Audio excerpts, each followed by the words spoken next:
থেকে শুরু করে আমাদের আজকে বিধানসভায় এসে পৌঁছেছেন প্রদেশ কমিটি থেকে আগত সকল সদস্যবৃন্দ, নেতৃত্ব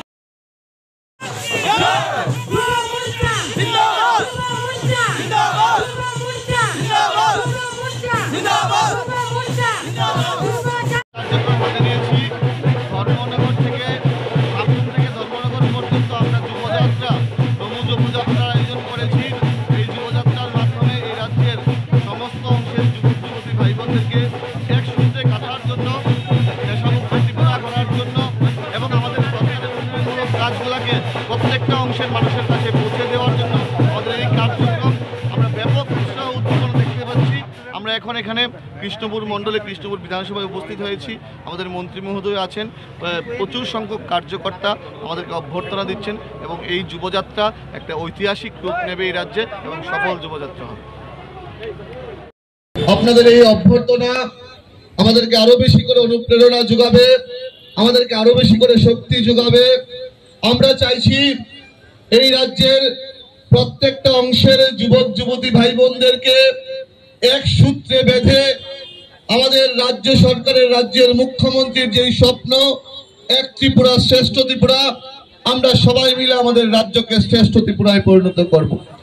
আমরা দেখছি বিগত কিছুদিন যাবৎ এই রাজ্যের তথাকথিত কিছু বিরোধী দল আমাদের সরকারকে কালিমালিপ্ত করার চেষ্টা করছে, আমাদের সরকারকে নিয়ে বিভিন্ন বিভ্রান্তমূলক কথা মানুষের কাছে পৌঁছে দেওয়ার চেষ্টা করছে, এই রাজ্যে সাম্প্রদায়িক সুরসুরি দেওয়ার চেষ্টা করছে।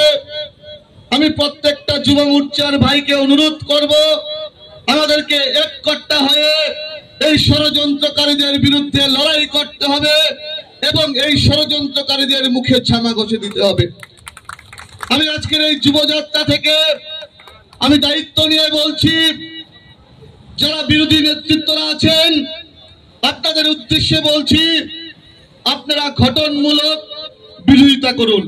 আমরা একসময় বিরোধিতা করেছি, কিন্তু আমরা ডিস্ট্রাকটিভ ওয়েতে আমরা বিরোধিতা করিনি, আমরা কনস্ট্রাকটিভ ওয়েতে বিরোধিতা করেছি।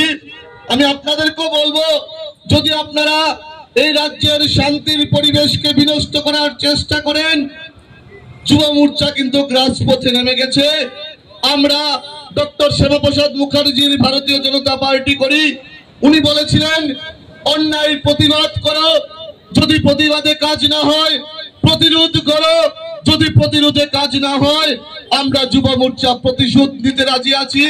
আমরা কিন্তু চুপ করে ঘরে বসে থাকবো না।